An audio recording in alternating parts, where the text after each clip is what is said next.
Espace TV, les grandes gueules, tout sur les dessus de l'actu. Ahmed Camara, Zachary Milimono, Roby, Mohamed Djibril Camara, Moussa Moïsila, Lamine Guirassi forment les grandes gueules. Merci à vous qui nous écoutez à l'international. Bienvenue chez les GG. En ce lundi matin, jusqu'à 11h30, nous vous accompagnons. Une minute de silence donc à notre consoeur décédée ce week-end ici à Conakry. Elle était journaliste donc à la RTG.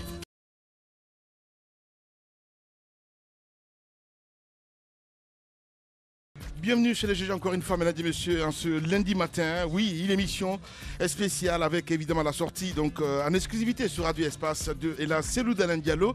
Une classe politique mouvante, un nouveau gouvernement avec une dose de pathétique, donc de technocrates, une fronde qui va crescendo au sein du RPG Arc-en-Ciel. Bref, autant de sujets qui nourrissent donc commentaires et réflexions. Qu'importe, le leader de la principale force politique de l'opposition veut rester droit dans ses bottes.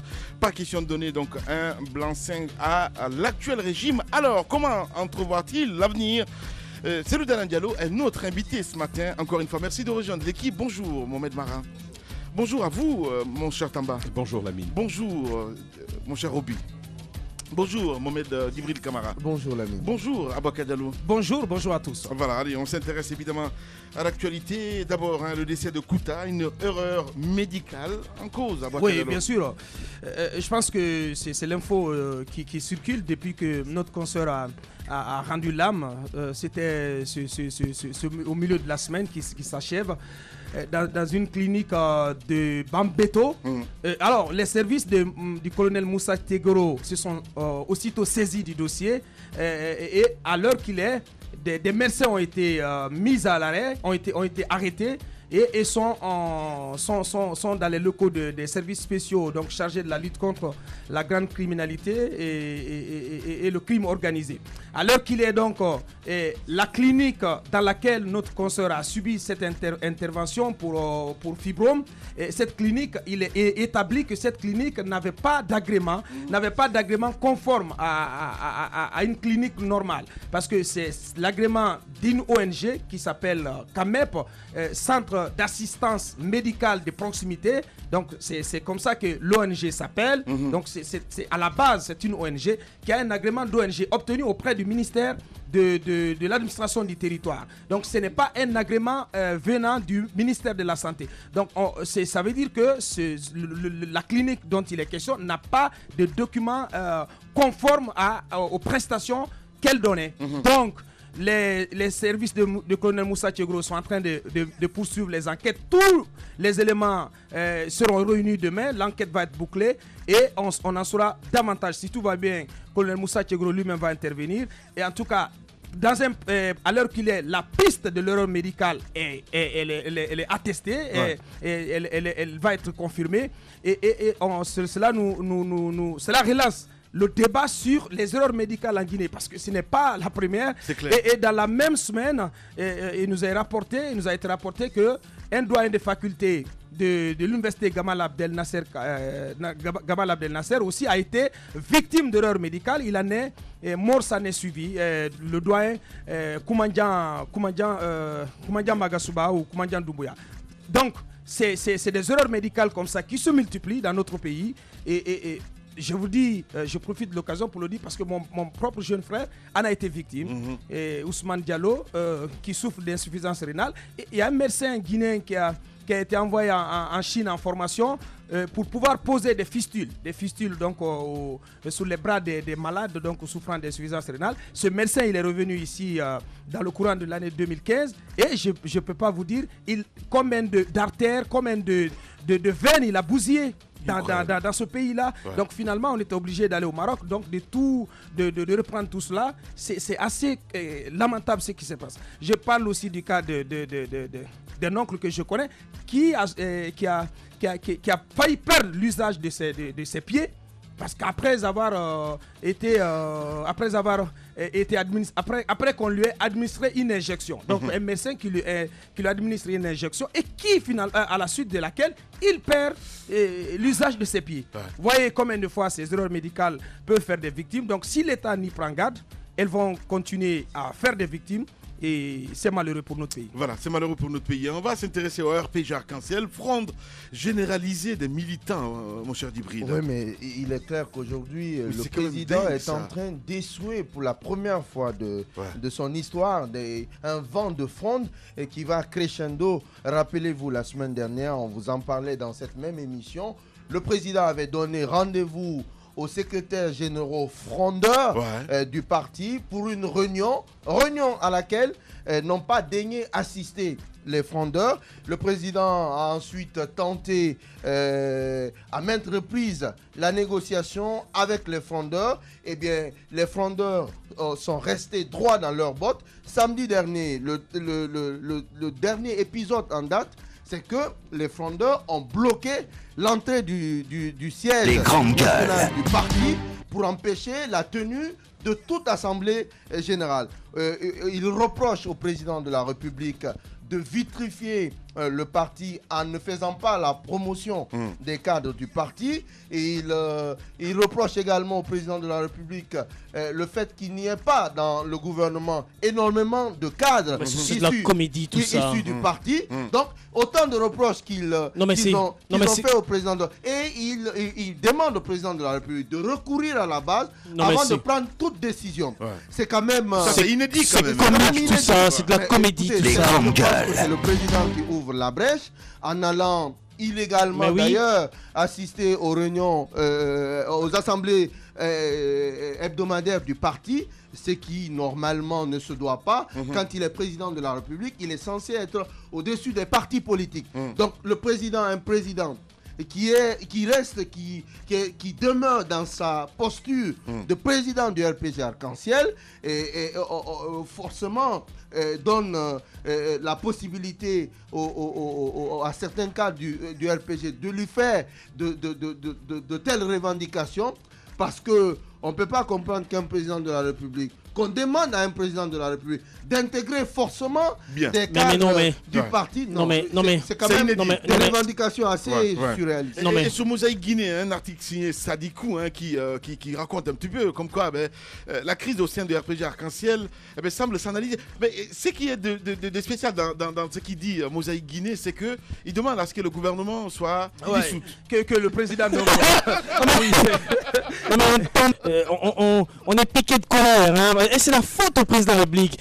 Ces frondeurs là, ces secrétaires généraux là, mais c'est facile, ils peuvent plier bagages, aller créer la République du RPG Arc-en-Ciel ailleurs. Pour le moment, si.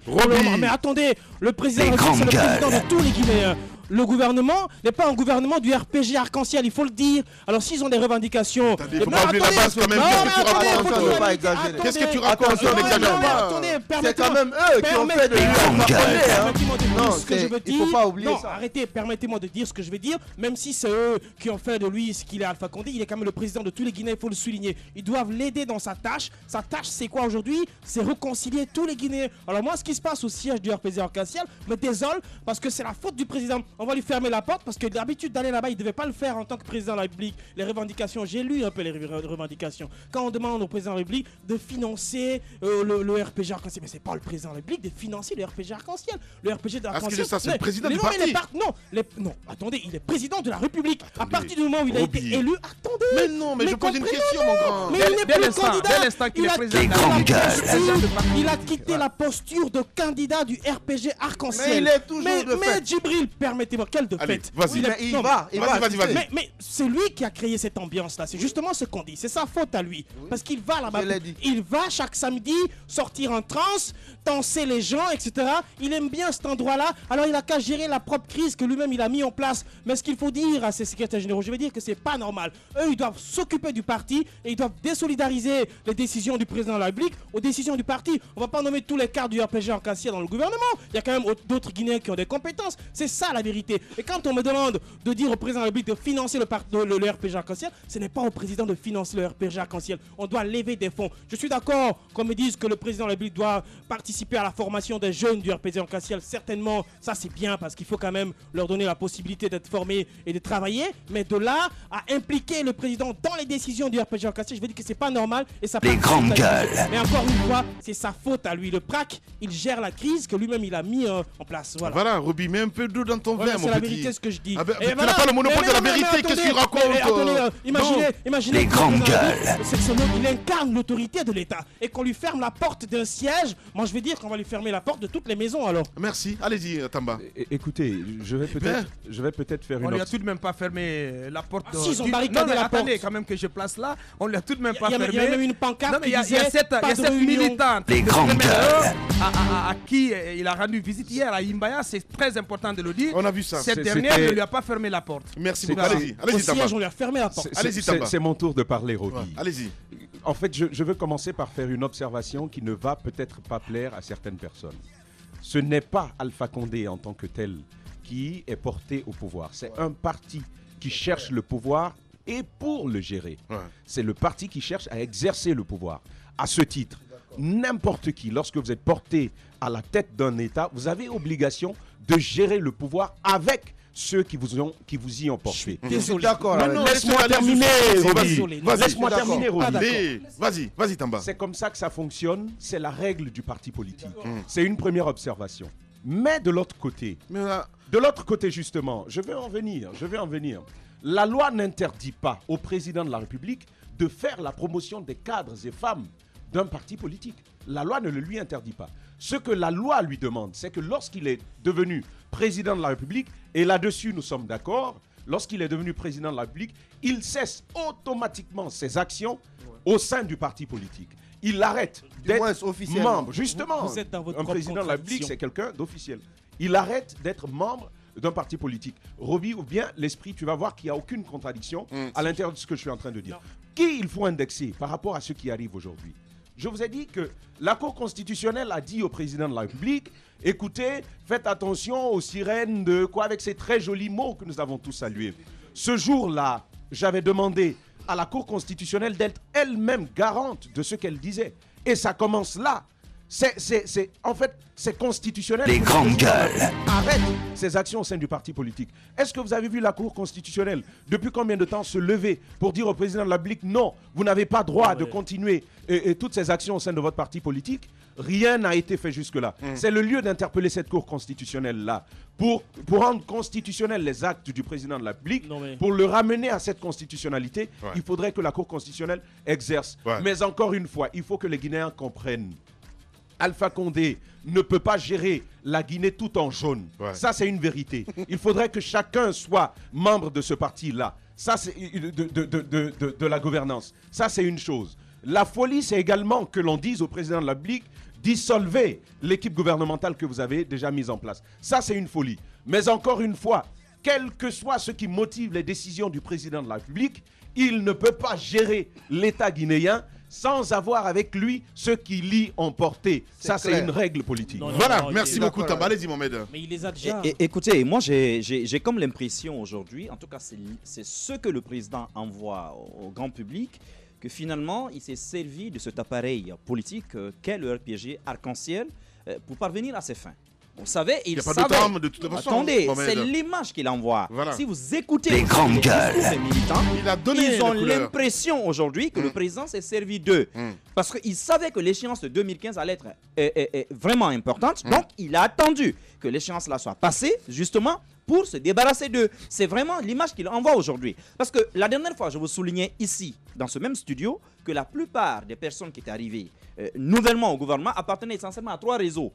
Je crois qu'il suffisait d'observer de très près pour se rendre compte que ces réseaux-là sont très bien implantés, mais n'ont pratiquement rien à voir avec le RPG d'aujourd'hui. Moi, j'ai envie de dire une chose. À partir du moment où le président de la République, se défait de son manteau institutionnel pour descendre dans l'arène des partis politiques, eh bien, il va essuyer des coups tels qu'il est en train aujourd'hui de prendre au RPG Arc-en-Ciel. Voilà pourquoi nous avons dénoncé ici tout le temps, sa présence à tout moment au QG du RPG Arc-en-Ciel. Aujourd'hui, il est vulnérable. Pourquoi derrière un Premier ministre? Tout ça, politiquement, c'est pour qu'il y ait quelqu'un parfois qui prenne les coups pour le président. Les grandes gueules se permet de gérer le parti au quotidien. Je ne comprends par exemple pas qu'il fasse venir un monsieur jusque du Canada pour être secrétaire permanent de ce parti. Aujourd'hui, je ne sais même pas qu'est-ce que ce monsieur est en train de faire. Parce que vous nommez des gens, vous ne leur donnez pas. Vous ne leur donnez pas. Salamadi, par exemple. Attendez. Je parle selon les statuts du parti. Lamine, je ne comprends pas qu'Alpha Condé aujourd'hui nomme des gens à l'emporte-pièce et qu'après tout, c'est lui qui est le dernier mot. C'est ce que je ne comprends pas. Il ne peut pas gérer le pays sans le RPG Arc-en-Ciel, mais attention, il ne doit pas être l'otage du RPG Arc-en-Ciel. Et sur ce plan-là, moi je dénonce. Écoutez, quand on dit le président doit s'impliquer dans la formation des jeunes du parti, la formation des jeunes du parti, ça commence à l'élémentaire là. Donc ils disent au président, dans ce cas-là, de commencer. Il ne peut pas y avoir une meilleure formation pour les jeunes du RPG que pour le reste des jeunes de ce pays. Les grandes gueules. Il faut faire attention. Les 5 premières années du professeur Alpha Condé, on lui a reproché d'être un président qui n'a pas fait assez d'ouverture. Un président qui a manicanisé l'administration, RPGisé toute l'administration. Aujourd'hui, il cherche à sortir de là. On dit non. Mais non, attendez, je ne me contredis pas. Pendant 5 ans, on a reproché au professeur Alpha Condé d'être un président qui a pris en otage l'administration dans lequel... Qu'est-ce qu'on n'a pas... Oui, exactement. Qu'est-ce qu'on n'a pas dit ici? Que vous vous promenez dans tous les ministères, c'est le malin qui en parle. Mais non, mais laissez-moi aller jusqu'au bout. Ayez mal à l'oreille, mais laissez-moi aller jusqu'au bout. C'est ça qu'on lui a reproché. On a dit au président de ne pas faire assez d'ouverture. C'est ça qu'on lui a reproché. Voilà, il essaie de changer de posture. Il fait l'ouverture. Il appelle à d'autres compétences. On dit non, il a commencé à oublier le parti qu'il a porté au pouvoir. Bien sûr que les militants sont dans les partis, mais les militants, c'est par conviction. On accompagne le président dans ses actions. On n'est pas forcément amené à être dans l'administration pour accompagner le président. Chacun dans son domaine, chacun dans sa compétence, participe au développement du pays. Tout le monde ne peut pas être dans l'administration. On ne peut pas bourrer l'administration de RPG. On ne peut pas bourrer tous les ministères de RPG. Ce n'est pas possible. Il y a de la représentation dedans, mais il y a d'autres composants de notre société aussi qui doivent venir. Il y a d'autres composants des partis politiques qui doivent venir. C'est ça l'ouverture, c'est ça l'unité nationale. Merci beaucoup, Roby, pour le cours. Allez-y. Je pense que Mohamed Mara et Tamba ont été on ne peut plus clairs. Ouais. L'ouverture ne signifie pas négation de ses origines. Non, c'est important. Je dis, l'ouverture ne signifie pas négation. Non,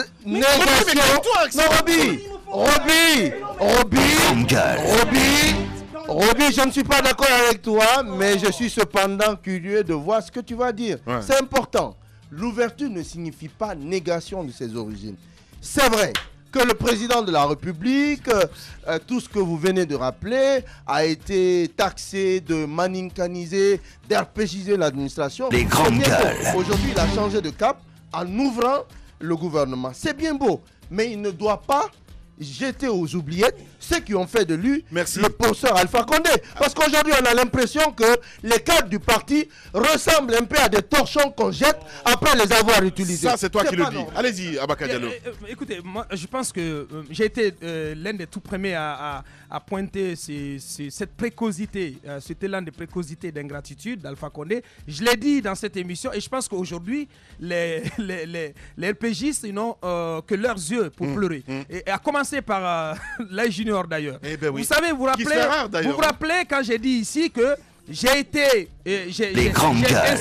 persisté, signé que dans son discours d'investiture, dans un coin de son discours, le président Alpha Condé aurait pu faire mention de son parti, aurait pu rendre un tantinet. Attendez quand même, je rappelle, moi j'ai pas la mémoire courte.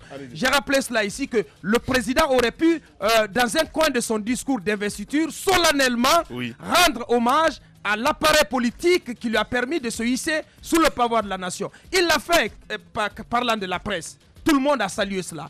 J'ai dit, et là Junior était le premier à sortir du bois pour me contredire, en parlant de relations fusionnelles entre le RPG Arc-en-Ciel et son champion, le professeur Alpha Condé. Aujourd'hui, c'est tout à fait le contraire. Et ces cadres-là, qui ne parlent pas, qui sont restés motus bouche cousue, on sait ce qu'ils marmonnent, on sait ce qu'ils mauvais.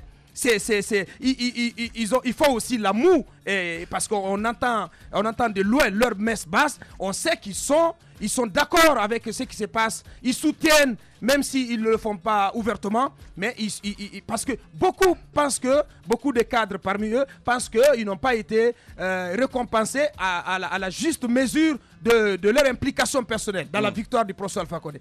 Mais il faut dire à Roby aussi, je suis d'accord que le président Alpha Condé ne peut pas gouverner le pays tout en jaune.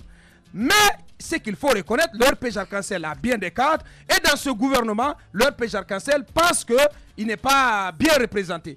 À part quelques anciens qui ont été reconduits et dont la reconduction ne fait pas sourire également au RPG Arc-en-Ciel, il faut dire à Roby, il y a de ces nominations qui ont quand même fâché. Vous prenez le cas de cette dame qui est venue aux affaires étrangères, c'est une dame qui a fait boire le calice jusqu'à la lie aux militants du RPG Arc-en-Ciel quand elle était ministre d'Agriculture sous Conté, elle était toute puissante. Et au niveau même de l'ambassade du Sénégal, on apprenait qu'elle avait même interdit qu'on parle balinké, qu'on parle maninka dans cette ambassade. Il y a aussi le cas de Bourema Kodé qui a été un bourreau des militants du RPG Arc-en-Ciel dans toute la Haute-Guinée. Cela est connu.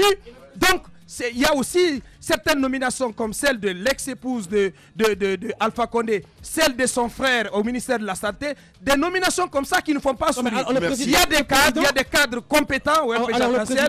On n'exige pas du président qu'il nomme tous ses soutiens, tous ces cadres-là, mais il aurait pu faire un peu de place à ces cadres-là. C'est important. Le président va rejeter les grandes gueules. Non mais attendez, parce qu'à un moment donné, ils ont fait des colibets au président pendant qu'il était dans l'opposition. Vous voulez qu'il rejette tout le monde ou vous mettez la place de l'unité nationale dans tout ça? S'il faut rejeter toutes les personnes du fait du passé, mais je ne suis pas d'accord avec vous. C'est quelle loi dans notre constitution qui met la proportion du choix du président en fonction des partis politiques? Mais arrêtez ce discours-là. Le RPG Arc-en-Ciel est bien représenté par ces cadres. Non mais attendez, faites attention avec ceux qui développent des ambitions personnelles et qui manipulent à un moment donné les bases des partis politiques parce qu'ils n'ont pas été choisis à des postes. Je veux dire que chacun peut participer au développement, même de loin. Il faudrait qu'on ne nous fasse pas dire ce que nous n'avons pas dit. Ça, on a vraiment besoin de ça de l'intérieur de ce studio. Ce qu'on a dit, et ça c'est très précis, un président de la République n'a plus le droit d'exercer en tant que militant aucune fonction à l'intérieur de son parti politique d'origine. Voilà. Non mais non, ça n'a... Bien. Allez, je dis ce que je sais. Je crois que c'est la Constitution qui interdit cela au président de la République. Il n'a pas le droit. Et quand il se permet de le faire, demandons à la Cour constitutionnelle de sévir. Ça, c'est une deuxième chose. Mais la dernière des choses, même si ça ne plaît pas à ceux qui écoutent, c'est important de reconnaître que le pouvoir s'obtient par le parti politique, il se gère avec le parti politique. Je ne demande pas à Alpha Condé de peindre la Guinée de jaune, on le dit. Il faudrait qu'on ait de l'UFDG, de toutes les forces vives de la nation. On en a besoin. Mais ignorer systématiquement ceux qui vous ont porté au pouvoir, ce n'est pas politiquement correct. Bien. Allez, Mohamed Mara. Moi, je veux juste rappeler deux faits, Lamine. Savez-vous pourquoi en République de Guinée, seuls les partis politiques ont le droit de concourir à des élections nationales? Voilà, c'est ça la question que je vous pose. Justement, aux élections nationales. Parce que les partis politiques sont créés exclusivement pour concourir, justement, à la quête du pouvoir et pour exercer le pouvoir. Je ne peux pas comprendre que vous venez d'un parti politique et qu'à un moment donné, que des intérêts capitalistes qui vous ont financé priment plus que ce parti politique. Ça, c'est un. De l'autre côté, d'accord, si vous voulez, on peut passer à autre chose. Voilà, Mohamed, on va revenir un peu plus tard là-dessus. Bienvenue chez les GG. Les grandes gueules. Tout sur les dessous de l'actu. Ici, l'actu rime avec liberté de ton sur Radio Espace. Voilà, continuez à réagir évidemment. GG au 8037, vous le voyez à l'écran. Notre invité ce matin est là, Cellou Dalein Diallo, président de l'UFDG à Bakar Diallo. Eh bien, donc là, c'est Cellou Dalein Diallo qui s'était mis en retrait depuis sa défaite à la dernière élection présidentielle et qui donc revient au pays. Certainement avec de nouvelles ambitions, toujours dans le cadre du combat politique. Donc, nous allons l'entendre. Monsieur le président de l'UFDG, bonjour. Bonjour. Et bienvenue dans cette émission. On va commencer par dérouler la nouvelle donne politique, revenir sur l'actualité récente. Le président Alpha Condé a nommé le 26 décembre dernier un nouveau Premier ministre en la personne de M. Mamadi Youla, une nomination que vous avez saluée depuis Dakar où vous étiez en séjour.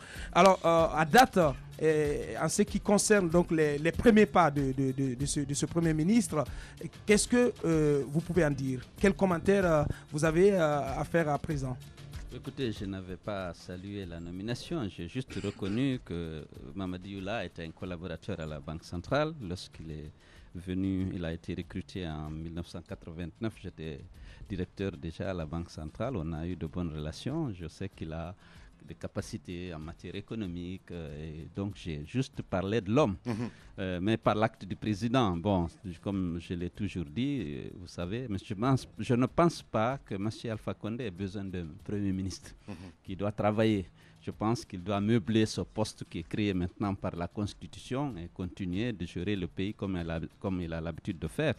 J'ai dit également que si il donnait des responsabilités à Mamadi Youla, je pense qu'il pouvait peut-être lui apporter quelque chose dans l'amélioration de la gouvernance. Ouais. Alors, on va revenir un petit peu sur les élections, c'est très important. Absolument. Quand on vient de quitter en fait, une élection pareille, une compétition, vraiment c'était rude, le moral, comment ça se passe exactement? Vous avez carrément fait retrait, vous êtes parti du côté du Sénégal.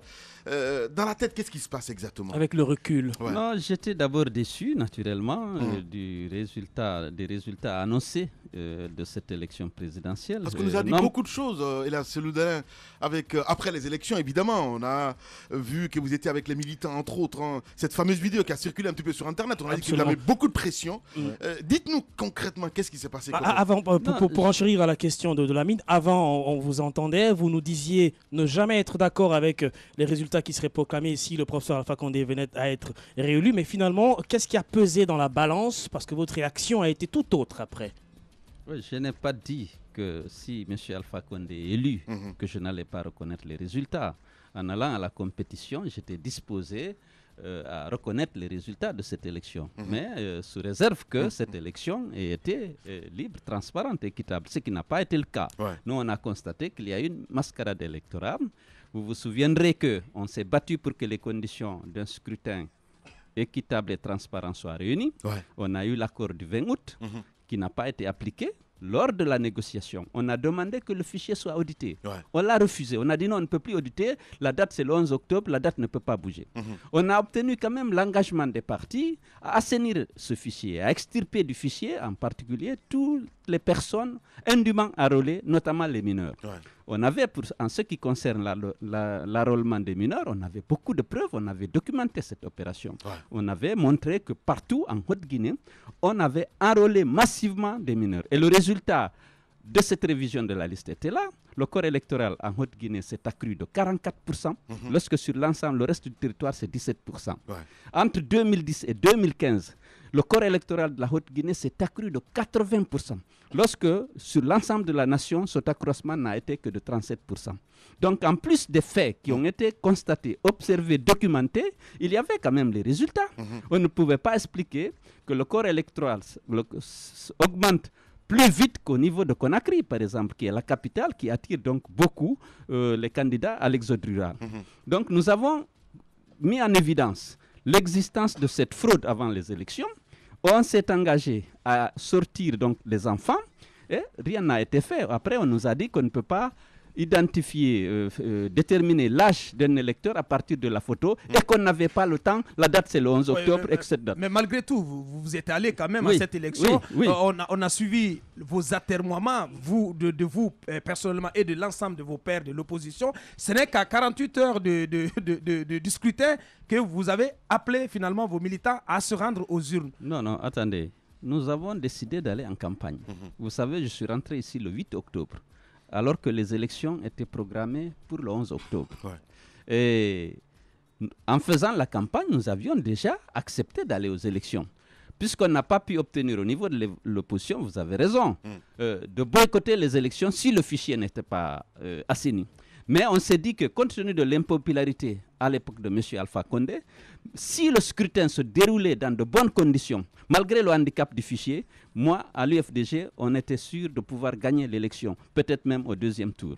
Mais malheureusement, le fichier n'était pas bon, la CENI était partisane et incompétente, c'est connu, c'est établi. Mais en plus, le jour du scrutin, ce qui s'est passé, c'était la première fois qu'on vous dise, mettez la liste électorale de côté, il ne faut plus l'utiliser. Tous ceux qui détiennent des cartes d'électeurs n'ont qu'à voter. Et cette décision a été prise à 15 heures.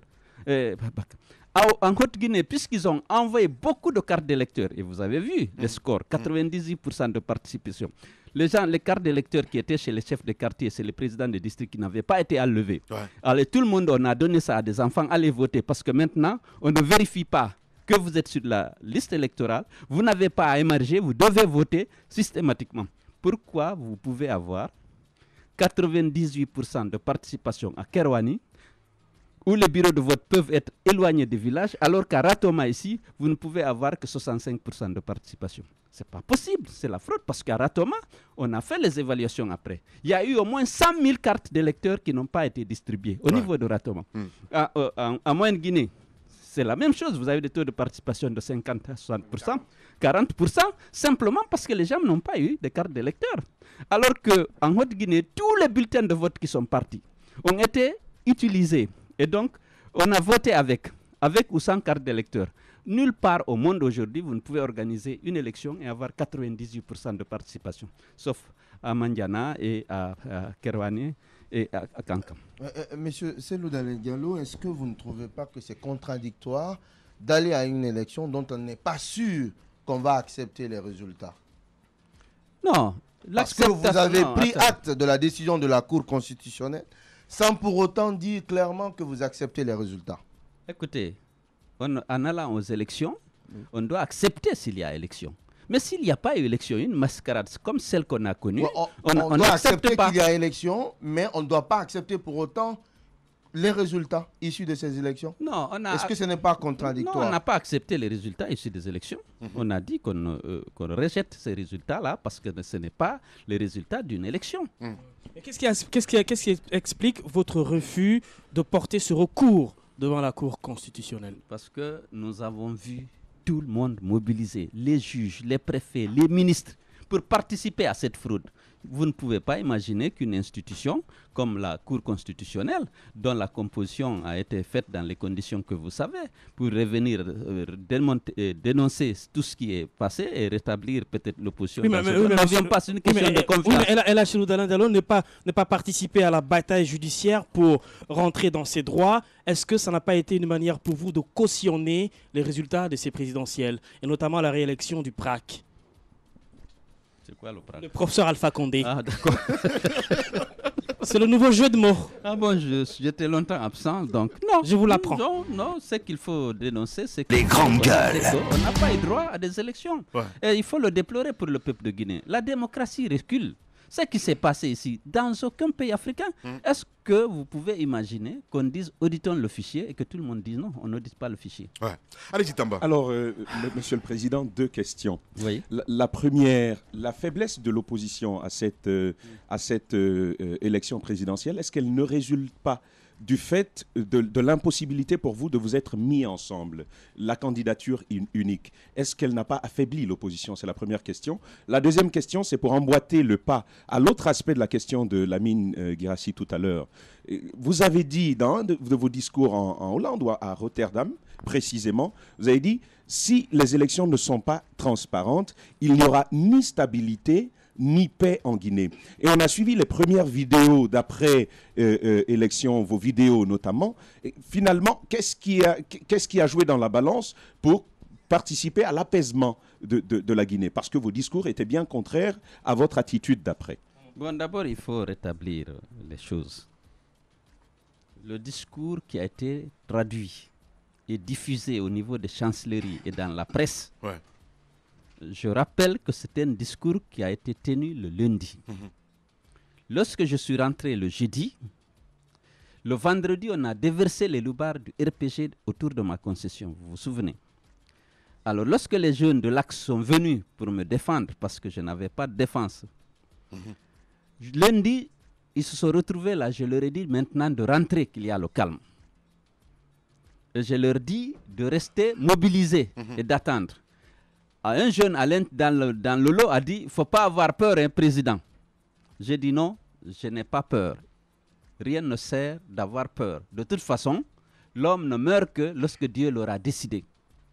Alors, on a transformé ça comme si j'étais en train d'inciter à la guerre ethnique, ou même comme si je parlais à des djihadistes. C'est ce que ouais, alors que c'est sur ma terrasse. J'étais en train de remercier les jeunes et leur dire de rentrer chez eux. Et lorsqu'un jeune a dit, président, il ne faut pas avoir peur, hein, cette fois-ci, j'ai dit non, je n'ai pas peur, n'ayez pas peur. De toute façon, L'homme ne meurt que lorsque Dieu aura décidé. On a présenté ça comme si j'étais dans un camp en train d'inciter des jeunes djihadistes. Pour vous, il y a eu manipulation de la vidéo. Il y a une manipulation, c'est clair. Parce qu'on a appris aussi qu'il y a des diplomates un petit peu qui sont invités un petit peu dans la danse. Lorsqu'on a vérifié, on a vu que la traduction qui avait été donnée, parce que je m'adressais à eux en poulard, on a dit en plus, oui, il parle en poulard, comme si c'était vraiment un délit ou bien une incitation au crime. J'étais en train de remercier des gens qui étaient venus me protéger. Donc vous voulez dire que la vidéo a été manipulée, trafiquée, elle a été trafiquée. Les grandes gueules. Comme si je suis en train de rassembler les gens et de les inciter à la guerre ethnique. Dans la vidéo, à un moment donné, si ma mémoire est bonne, vous appeliez les jeunes à se préparer à sortir. Non. Nombreux. Ma mémoire est bonne. Non, je leur ai dit de rester mobilisés et d'être à l'écoute du parti. Bien. Allez-y, Mohamed Mara. Oui, justement, moi, j'aimerais quand même l'appuyer. Est-ce que finalement, c'est tout ça qui a contribué à ce changement dans le ton? Parce que quand même, avant ça, que ce soit à Chicago, que ce soit en Hollande, les propos quand même étaient un peu va-t-en-guerre. Ça a un peu secoué le microcosme politique en Guinée. De l'autre côté, ma seconde question, finalement, est-ce que El Seloudan Diallo, avec le recul, vous n'estimez pas aujourd'hui que vous aviez très mal jaugé les préparatifs de ces élections? Est-ce que finalement, ce n'est pas une mauvaise appréciation que vous avez eu à faire de tout le processus et que vous avez été finalement surpris? Est-ce qu'il n'y a pas eu d'erreur politique? Surpris, non. Vous savez que nous avons fait une bonne campagne. J'ai pu faire les 33 préfectures en 20 jours. Partout, je suis allé solliciter le suffrage des Guinéens. Ma tournée a suscité une grandiose mobilisation partout. Vraiment, l'accueil était chaleureux partout, en Haute-Guinée, en Forêt, en Basse-Guinée et au Fouta, bien entendu.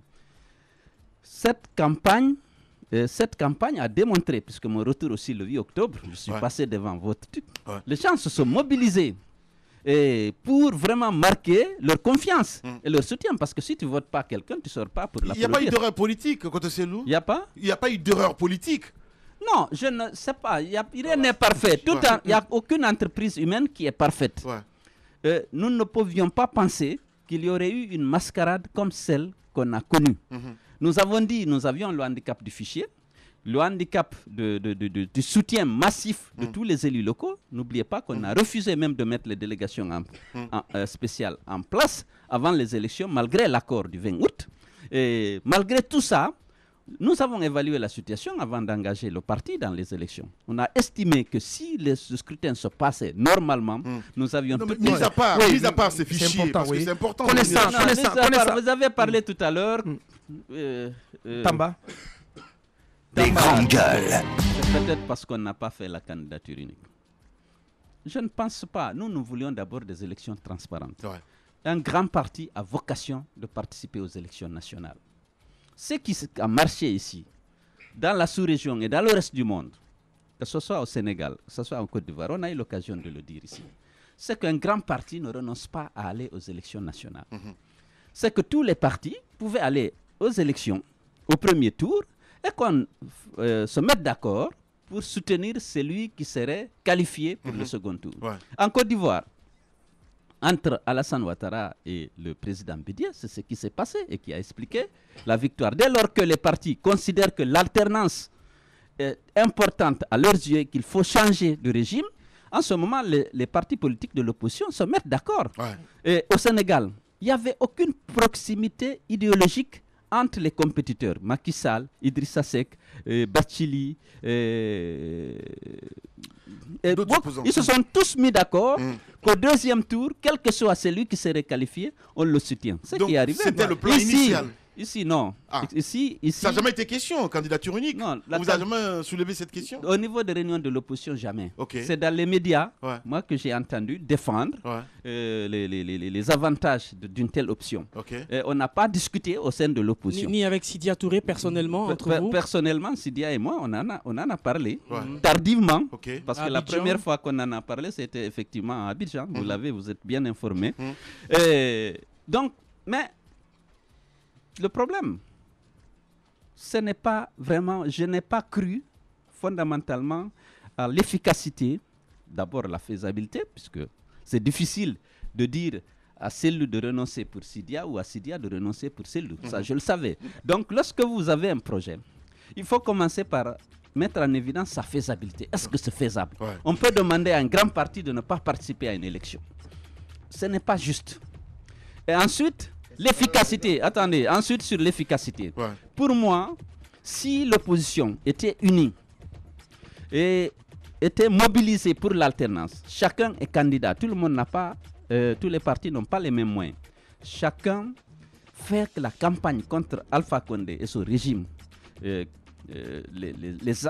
pratiques et les politiques du parti, puisque c'est de ça qu'il s'agit. Ce n'est pas l'homme, ce n'est même pas le parti. C'est on voulait obtenir un changement. Chacun sécurise dans ses fiefs, tout au moins. Si tu peux aller renforcer un autre camarade, c'est bon. Et on va aux élections tous au premier tour, enfin tous ceux qui peuvent, ou les moins. Au deuxième tour, on se met d'accord pour l'alternance, moyennant un partage du pouvoir. C'est ça qui me paraissait vraiment, par conviction, le plus efficace. Je ne croyais pas à la faisabilité de la candidature unique. Je ne croyais pas non plus à son efficacité. Parce que l'engagement est très fort lorsque vous-même, votre honneur est engagé. Ne serait-ce que dans votre fief, vous voulez montrer que vous contrôlez au moins une partie. Vous n'êtes pas douté une seconde, et là, celui d'Alain Diallo, qu'il y avait un piège quelque part. Non, écoutez, je savais que, enfin, j'avais des doutes. Je disais que, est-ce que les élections peuvent être transparentes? Je dis, bon, allons essayer. Nous avons beaucoup investi dans la sécurisation des suffrages en Haute-Guinée. Nous avons envoyé près de 3200 jeunes en Haute-Guinée, en forêt. Malheureusement, ils ont été bastonnés, chassés et parfois emprisonnés. On n'a pas pu être présent dans les bureaux de vote. À Kerouani, il n'y a aucun assesseur qui était de l'opposition. Ils ont chassé les nôtres, ils ont imposé les leurs. Et vous avez suivi les violences exercées sur nos militants à Banankoro. On a incendié 11 concessions, calciné 3 voitures et 104 motos. Jusqu'à présent, rien n'a été fait, personne n'est arrêté ni interpellé pour ça, alors qu'ils ont fait une réunion pour planifier ces violences contre les militants du RPG. Voilà, notre invité ce matin... Contre les militants de l'UFDG, pardon. Voilà, allez, notre invité ce matin est là, Cellou Dalein Diallo. Continue à réagir évidemment, beaucoup de questions ce matin. Dans un instant, on revient jusqu'à 11h30. Cellou s'exprime ce matin chez les GG.